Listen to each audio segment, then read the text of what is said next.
Long story short teman-teman, dia diminta oleh agen perusahaan tersebut untuk menghubungi kapten kapal bernama Hasi Holland Samosir.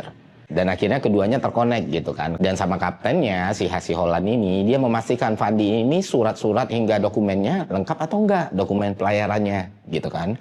Awalnya dokumen dia itu enggak aktif teman-teman. Ada yang masa berlakunya udah habis, terus ada masalah yang lain. Terus seminggu kemudian setelah Fandi mengurus dokumen-dokumen yang mati tersebut, dia menghubungi Kapten Hasi Holland kalau semua syarat dokumennya udah siap. Nah, dibantulah sama si kapten untuk mengurus administrasi Fandi di perusahaannya.